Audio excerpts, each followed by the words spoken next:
Ralph. Oh, okay. I brought this old Spitfire 1 just to put it next to, that's the first production Spitfire, the Mark 1, just to put it next to the last production Spitfire, the Mark 24. Anyway, that was my first kit bash. I built that about 40 years ago, 40 some odd years ago. It's a Frogville. It's got a frog fuselage and a Revell wing, and I had to vacuum form the canopy because the early Spitfires just had a straight to it. They didn't have the bubble. And then I made this spinner out of a piece of wood on a drill press, and the propeller blades are the coffee stirring sticks. I boiled them and bent them and twisted them and let them dry, and so they had the right twist in I them. remember one of the neat things about the Hasegawa Mark 1 when they released it was they gave you a choice of the Yeah, the big raised wooden. canopy or the flat canopy, and they gave you a 2 and a 3 blade prop. You know, this is before they did the I think it's before Hasegawa, way before. The code letters are too big, and they're the wrong color, but that's all I had at the time.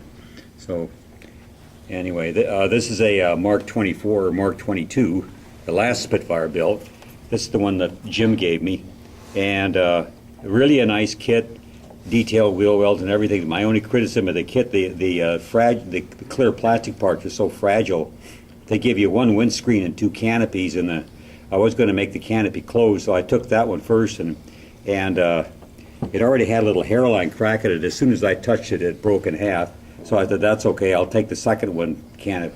And then as I clipped it off the sprue with my little nippers, it broke a big chunk out of the side, so I had to reinforce that with strips. And then when I went to fit the windshield on it, it broke, and I hardly touched it at all. So all I could do was make a vacuum form mold out of it, and then I had Steve vacuum formed it for me. But other than that, it was a nice kit, and it's, well, Airfix, as you can see.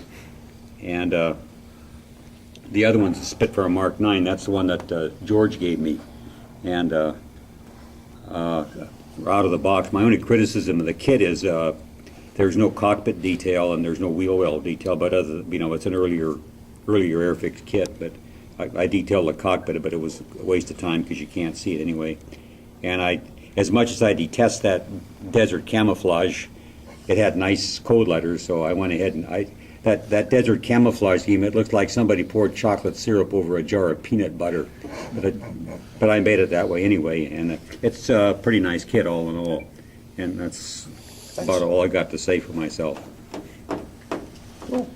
By the way, in case anybody's interested, a lot of the World War II British airplanes that they kept after the war, and when they went back to the pre-war, silver paint job, that was most of the airplanes that were camouflaged. They didn't strip them down to make them bare metal. They just painted silver-colored aluminum paint over the camouflage.